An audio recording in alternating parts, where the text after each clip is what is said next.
The Two Brothers. Once upon a time, in a remote village of a small kingdom, there were two brothers whose parents died, leaving them orphans when very young.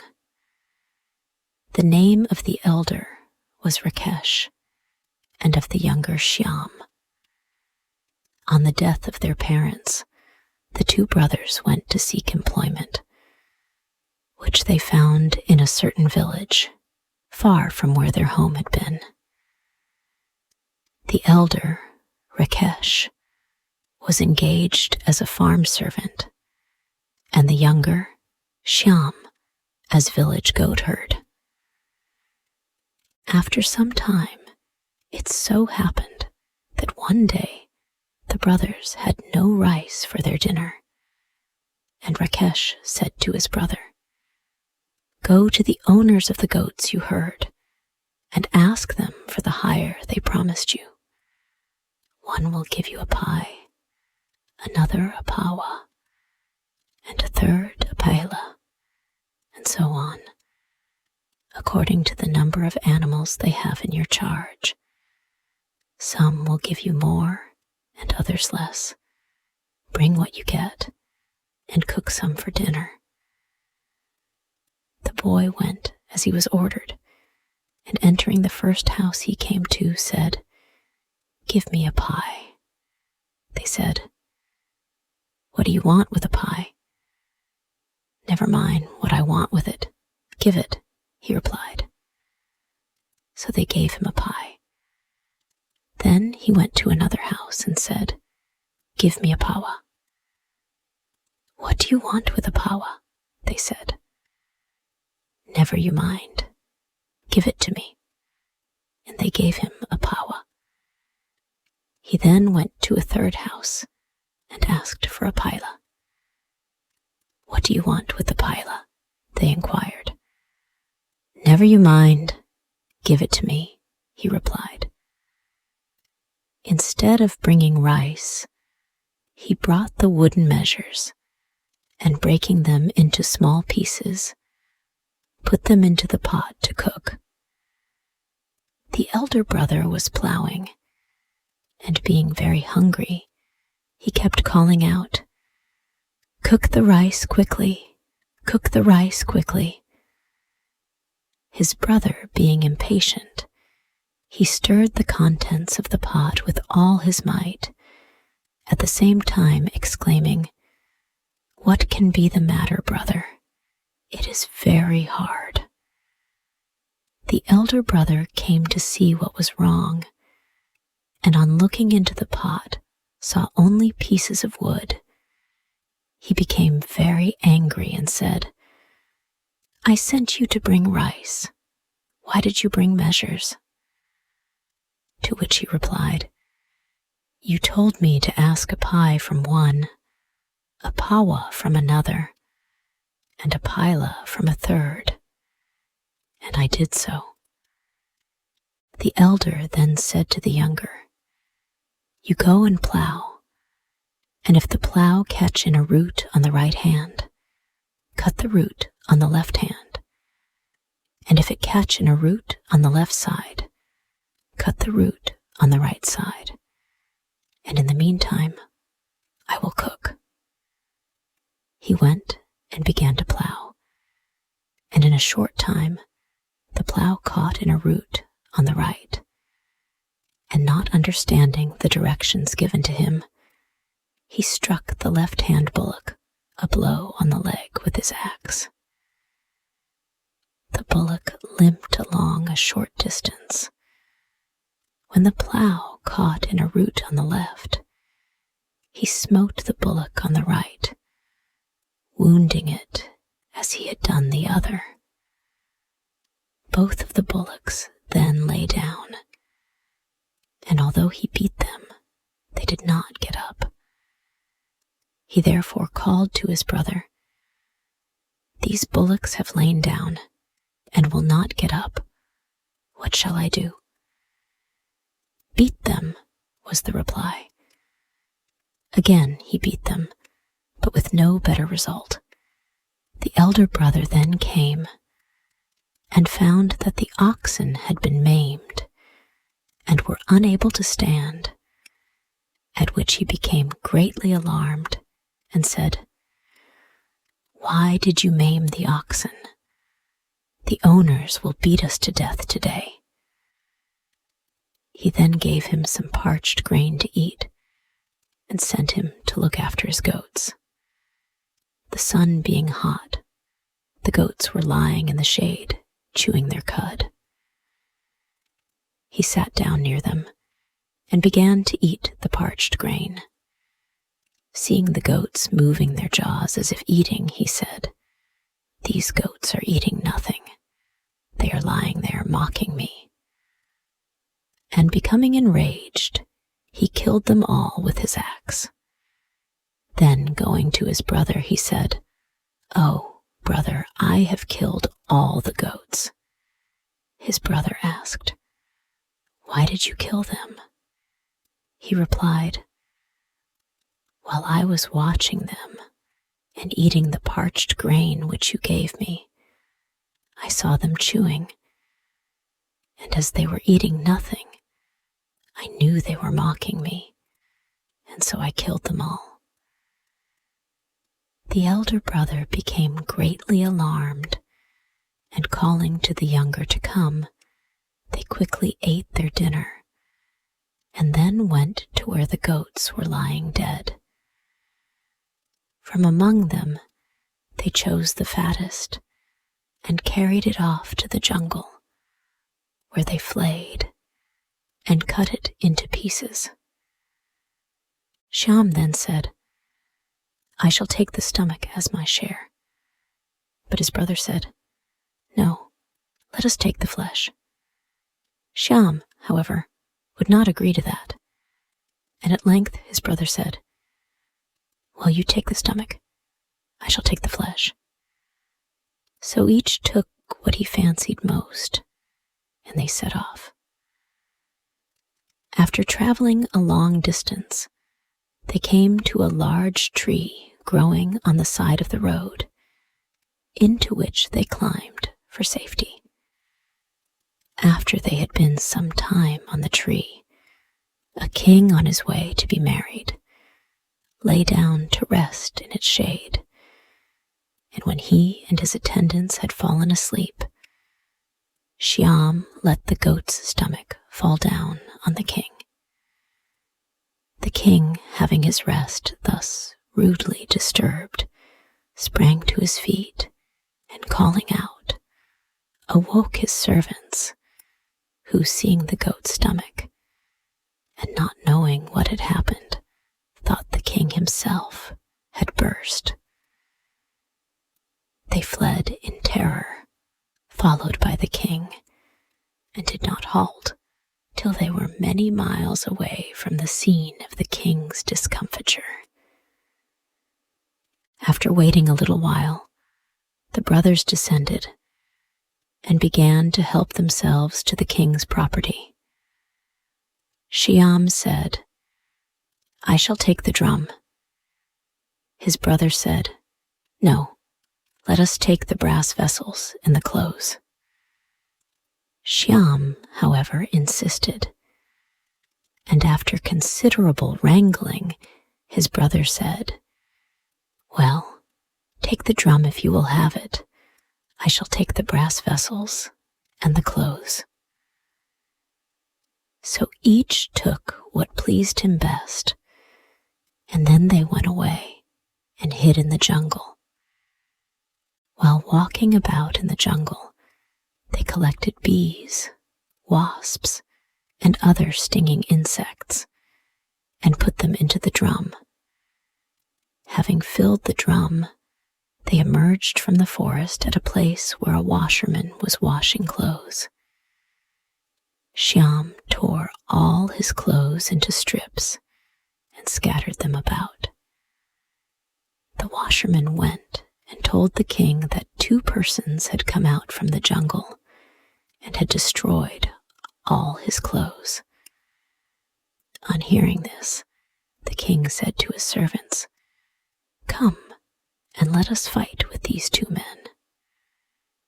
So, arming themselves with guns, they went to the tank where Rakesh and Shyam were sitting and began to shoot at them, but the bullets did them no harm. When their ammunition was exhausted, they said, "Will you still fight?" The brothers answered, "Yes, we will fight." So they began to fire their guns and beat their drum, and the bees and wasps issued from it like a rope and began to sting the king and his soldiers, who, to save themselves, lay down and rolled on the ground. The king, in anguish from the stings of the bees, exclaimed, "I will give you my daughter and half of my kingdom if you will call off the bees." Hearing this, they beat the drum and, calling to the bees and wasps, ordered them all to enter the drum again, and the king and his people went to their homes. The brothers, however, could not agree as to who should marry the princess. One said, "You marry her." The other said, "No, you marry her." The younger at length said to the elder, "You are the elder. You should take her, as it is not fitting that you should beg. If I were to marry her, I could no longer go about begging." So the elder brother married the princess and became the king's son-in-law. The two settled down there and cultivated all kinds of crops. One day, the elder brother sent his younger brother to bring a certain kind of grain. Taking a sickle and a rope to tie his sheaves with, he went to the field. Arrived there, he found that the grain was covered with insects. So he set fire to it, and while it was burning, he kept calling out, "Whoever desires to feast on roasted insects, let him come here." When his brother knew what he had done, he reprimanded him severely. Some time afterwards, when the black rice was ripe, he again ordered him to go and reap some. So getting a sickle and rope to bind his sheaves with, he went to the rice field. On looking about to see where he would begin, he discovered that each stalk of rice was covered with flies. "There is nothing here but flies. How can I reap this?" Saying this, he set fire to the growing rice and burnt it all to the ground. His brother, when he knew what had happened, was very much displeased and threatened to beat him. On another day, he was sent to cut jari to make ropes. So taking his sickle, he set off to the field of jari. As soon as he began to cut the stalks, the seeds rattled in the pods, hearing which he stopped and called out, "Who is calling me?" After listening a while and hearing nothing, he began again, and the same noise issuing from the plant he was cutting. He said, "These plants are remonstrating with me for cutting them." So being offended, he set fire to and burnt down the whole crop of jari. On being informed of his brother's action, Rakesh seized a stick and ran after him to beat him, but could not overtake him. In the direction Shyam was running, there were some men flaying an ox, and Rakesh called to them to lay hold of his brother. They could not, however, accomplish this, But as he passed, they threw the stomach of the ox at him, which he caught in his arms and carried away with him. Finding a drain that was open at both ends, he crept in at one end and passed out at the other, but left the ox's stomach behind him. His brother soon arrived at the drain, and thinking he was still there, tried to drive him out by pushing in a stick, the sharp point of which perforated the ox's stomach. On withdrawing the stick, and seeing the contents of the ox's stomach adhering to it, he thought he had pierced and killed his brother, but he, having passed out at the other end, had run swiftly home and hid himself among the rafters of the house. Rakesh returned home weeping, and immediately began to make the preparations necessary for Shyam's funeral ceremonies. He caused a sumptuous feast to be got ready, and invited all his relations and friends.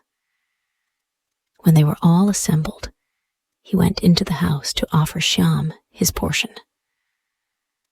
Presenting it, he said, "Oh, my brother Shyam, I offer this to you. Take it and eat it." Shyam, from among the rafters, said, "Give it to me, brother, and I shall eat it." His brother, not expecting an answer, was alarmed, and fled to his friends without, exclaiming, "Do the spirits of dead men speak?" Shyam speaks. It now being dark, Shyam descended from his perch, and taking up the food, which had been cooked for his funeral feast, left the house by another door. Passing on to the highway, he kept calling out, "Travelers by the road, or dwellers in the jungle, if you require food, come here." Some thieves, hearing him, said, "Come, let us go and ask some." So going to him, they said, "Give us some too, Shyam." But he replied, "It is for me alone." On their asking a second time, he gave it to them. After they had eaten it all, they said to him, "Come, let us go a-thieving." So they went to a house, and while the thieves were searching for money, Shyam went and picked up small pieces of pottery and tied them up in his cloth. When they met afterwards, seeing Shyam's bundle of what appeared like rupees, they said, "You were not with us. Where did you get the money?" Opening his parcel, he shewed them the pieces of pottery, seeing which they said, "We will not have you as our comrade." He replied, "Then return the food which you ate." As they could not comply, they agreed to take him with them. Shyam then said, "Where shall we go now?" They replied, "To steal cloth." So they went to a house, and while the robbers were searching for cloth, Shyam began to pull the clothes from off the sleeping inmates. This awoke them, and starting up, they began to call loudly for help. The thieves made off, and Shyam with them. Seeing Shyam had spoiled their game, they said to him, "We will not allow you to go with us again." He said, "Then give me back the food you ate." Not being able to do so, they said, "Well, we will allow you to accompany us this once." Shyam then said, "What shall we steal now?" The thieves answered, "We shall now go to steal horses." So they went to a stable, and each of the thieves helped himself to a horse. But Shyam, going behind the house, found a large tiger, which he saddled and mounted. The thieves also mounted, each on the horse he had stolen. As they rode along, Shyam's tiger sometimes went first, and sometimes the thieves' horses. When the thieves were in front, Shyam's tiger bit and scratched their horses, so they said to him, "You ride first, we shall follow." But Shyam said, "No, my horse is a Hindu horse. He cannot run in front. Your horses are sandal horses. They run well and straight, so you ride ahead." When day began to dawn, Shyam's tiger evinced a tendency to leave the road and take to the jungle. But Shyam, holding him in, exclaimed, "Ha! Ha! My Hindu steed! Ha! Ha! My Hindu steed!" When it was fully light, the tiger ran into the jungle, and Shyam got caught in the branch of a tree and continued dangling there for some days.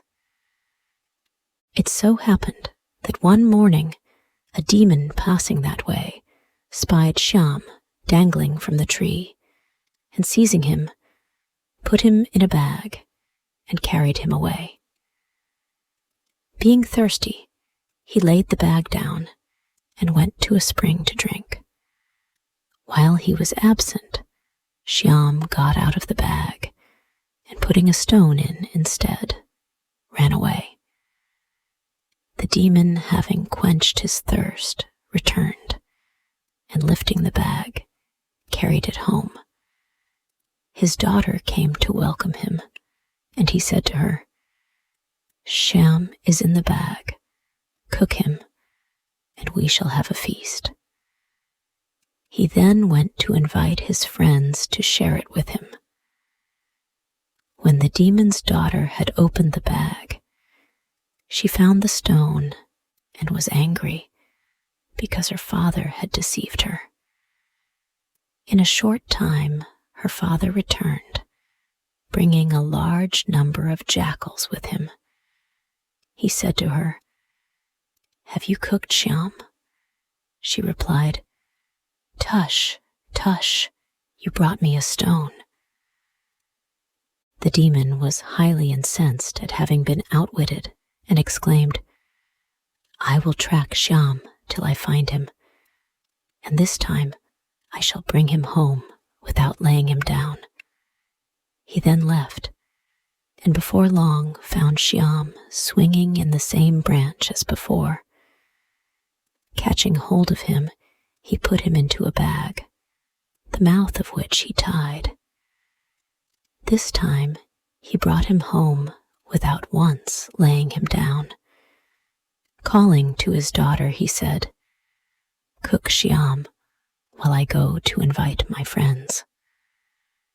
She untied the bag and took Shyam out, and seeing his long hair, she said, "How is it that your hair has grown so long?" "I pounded it in the tenki," he replied. "Will you pound mine, so that it may become long like yours?" said the demon's daughter. Shyam replied, "I shall do so with pleasure. Put your head in the tenki, and I shall pound it." So she put in her head, and he pounded it so that he killed her. He then possessed himself of all her jewelry, and dressing in her clothes, cooked her body. When the demon returned, accompanied by his friends, he said, "Well, daughter, have you cooked Shyam?" Shyam replied, "Yes, I have cooked him." On hearing this, the demon and the jackals who had come with him were delighted, and setting to, they devoured the body of the demon's daughter. After some days, the demon went to visit a friend, And Shyam, divesting himself of the demon girl's clothes, went to where the demon had at first found him and began to swing as before. Presently, a tigress approached him and said, "Oh, brother, the hair of my cubs has grown very long. I wish you to shave them today." Shyam replied, "Oh, sister, boil some water and then go to the spring to bring more." The tigress, having boiled the water, went to the spring. While she was away, Shyam poured the boiling water over the two cubs and scalded them to death. He made them grin by fixing the lips apart and propped them up at the door of the tigress's house. On her return, as she drew near, she saw her cubs, as she fancied, laughing, and said to herself, "They are delighted because their uncle has shaved them." Setting down her water pot, she went to look at them and found them dead. Just then the demon came up, and she asked him, "Whom are you seeking today, uncle?" He replied, "I am seeking Shyam. He has caused me to eat my own daughter. Whom are you seeking?" The tigress replied, "I also am seeking Shyam. He has scalded my cubs to death." The two then went in search of Shyam. They found him in a lonely part of the forest preparing birdlime, and said to him, "What are you doing, Shyam?" He replied, "I look high up, and then I look deep down." They said, "Teach us to do it too." He answered, "Only I can do it." They asked him a second time and received the same reply. On their begging him a third time to teach them, he said, "Well, I shall do it." He then put some of the birdlime into their eyes and fixed their eyelids together so that they could not open them. While they were washing their eyes, he ran away. As soon as they had rid themselves of the birdlime, they followed him and found him distilling oil from the fruit of the marking nut tree. They said to him, "What are you doing, Shyam?" He replied, "I look deep down and then high up." They said, "Teach us also." He replied, "Only I can do it." They asked him again, and he said, "Well, I will do it." He then poured some of the oil he had distilled into their eyes. It burned them so that they became stone blind. Shyam was next seen seated in a fig tree eating the fruit. Some cattle merchants, passing under the tree with a large herd of cattle, saw him eating the figs and asked him what it was he was eating. He replied, "Beat the bullock that is going last, and you shall find it." So they beat the bullock till it fell down. In the meantime, the herd had gone on ahead, and Shyam, running after them, drove them to his own house. His brother, seeing the large herd of cattle, asked to whom they belonged. Shyam replied, "They are Shyam's property." Rakesh then said, "I killed my brother Shyam. What Shyam is it?" He made answer, "Your brother Shyam, whom you thought you had killed." Rakesh was delighted to find his brother alive and said to him, "Let us live together after this." So they lived peacefully together ever after. And now this story ends. Hey, thank you so much for listening to the whole story.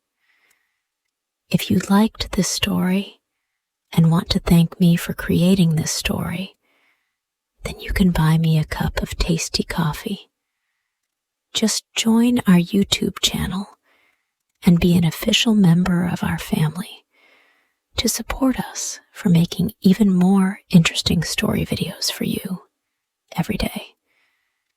You know, it takes a lot of effort, research, and money to find and buy premium contents, and to writing, creating, editing, organizing, and publishing every single video, which could melt your hearts or could be one of the most interesting stories of all time.